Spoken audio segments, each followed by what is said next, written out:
Beleza, queridos alunos, mais uma aula nossa, né? Hoje nós vamos dar prosseguimento ao nosso conteúdo. Vamos falar da formação dos reinos absolutistas. Na apostila de vocês é o capítulo 4, né? O módulo 4, formação dos reinos absolutistas. Mas, né, como sei que nós ficamos muito tempo longe, vamos fazer uma revisão do que foi o absolutismo. É importante lembrar que o absolutismo foi um sistema político europeu do século XVII, né? Nós chamamos de a construção do Estado moderno. E essa construção do Estado moderno, ela formou-se com a união de três classes: o rei, que desejava acumular terras e poder; a burguesia, que buscava um sistema econômico favorável ao seu comércio, ao qual nós chamamos de mercantilismo; e a igreja, que desejava a expansão e domínio da fé católica por toda a Europa. É importante lembrar também que essa estrutura do Estado moderno é formada por dois pontos principais. Primeiro, o absolutismo monárquico. O que é isso? Onde o rei se confunde com o próprio Estado, onde o rei é o Estado, exercendo poder centralizado, pessoal e soberano, intervindo nos mais variados aspectos da vida política, econômica e social. E a expressão máxima desse Estado centralizado se dá com o rei francês, o rei Luís XIV, chamado também de o Rei Sol, principalmente quando ele fala a famosa frase, né? Quem é o Estado? Perguntam a ele. Ele responde: o Estado sou eu. Aqui a gente vê a centralização máxima desse Estado na figura do rei, né? Outro ponto importante, outra estrutura importante do Estado moderno é o mercantilismo. O que é o mercantilismo? Vamos lembrar: aquele conjunto de práticas econômicas que visava o enriquecimento da burguesia e do Estado. E formado por várias características, que nós já vimos isso em capítulos anteriores. Vocês podem recapitular isso no capítulo 6, vocês podem pegar isso lá no capítulo 6. Né? Quais são essas características? Balança comercial favorável, metalismo, colonialismo, pacto colonial, corsarismo, protecionismo alfandegário. Tudo isso são conjuntos criados pelo rei, né, nessa união com a burguesia, para facilitar o comércio, para enriquecer a burguesia. Também nós vimos os teóricos absolutistas, né, as justificativas absolutistas. Essas justificativas tinham a função de defender o Estado absolutista e convencer os súditos, convencer as pessoas de que o rei é a figura importante. E esses teóricos, né, eles são divididos em dois grupos: os teóricos leigos e os teóricos divinos, né? Então nós temos como esses teóricos Thomas Hobbes, Jean Bodin, Jean-Jacques Rousseau, Maquiavel, né? São teóricos que elaboraram teses, né, para justificar o poder absolutista. Escreveram grandes obras para isso, né? Por exemplo, Thomas Hobbes escreve o Leviatã, é ele que diz, né, o homem é o lobo do homem. Jean Bodin escreve os 6 livros da República. Jacques Rousseau, o livro dele, A Política Retirada da Sagrada Escritura, aqui ele define o conceito do direito divino dos reis. O rei governa porque o Deus deseja. E Maquiavel, com sua famosa obra O Príncipe, né? Já entrando mais profundo no capítulo 4, nós vamos falar sobre a constituição dos 4 principais estados absolutistas. Que estados são esses? Portugal, Espanha, França e Inglaterra.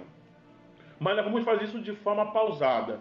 Hoje nós vamos falar sobre a formação do Estado absolutista de Portugal e a formação do Estado absolutista da Espanha. Então vamos começar com Portugal.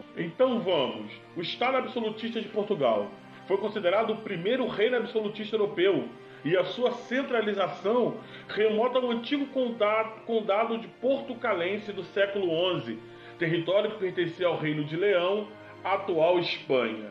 Então lembramos, recapitulando, o território que hoje é o Reino de Portugal, o Estado de Portugal, era o antigo condado portucalense que pertencia à Espanha, né? Então eles deram, né, esse condado ao governo de Dom Afonso, que ele tinha a função de quê? De expulsar os mouros daquele território. Quem são os mouros?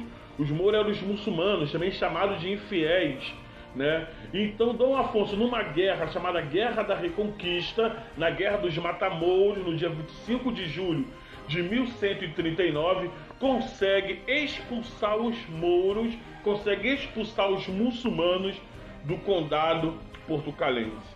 Depois desse episódio, Dom Afonso então sai ovacionado pela burguesia daquele local, ovacionado pelaquela população e proclama-se rei daquele território, né? Muda o nome, né? Deixa de ser condado portucalense para ser agora reino de Portugal, e Dom Afonso proclama-se como o primeiro rei.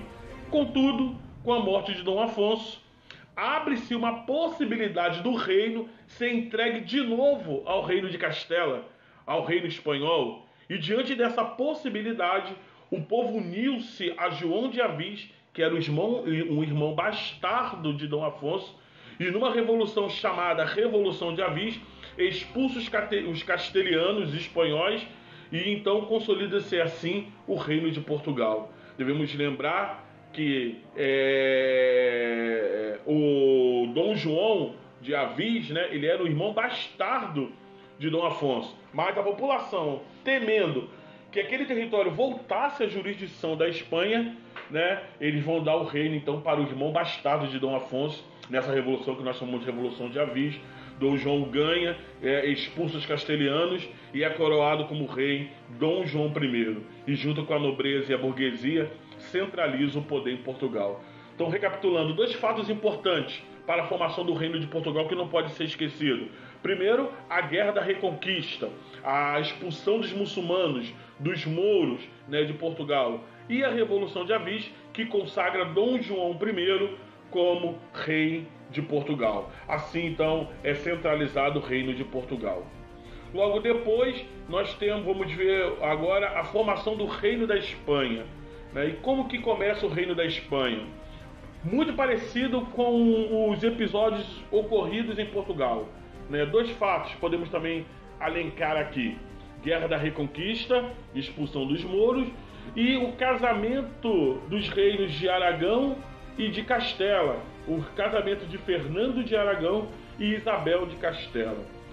Vamos lá. A formação da monarquia espanhola se deu com a expulsão dos muçulmanos do seu território.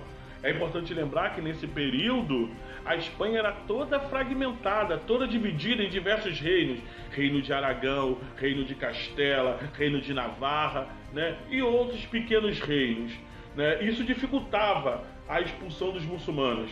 Por isso foi necessário criar alianças. Essas alianças entre diversos reinos fortaleceu e impulsionou o predomínio do reino de Castela sobre os demais reinos.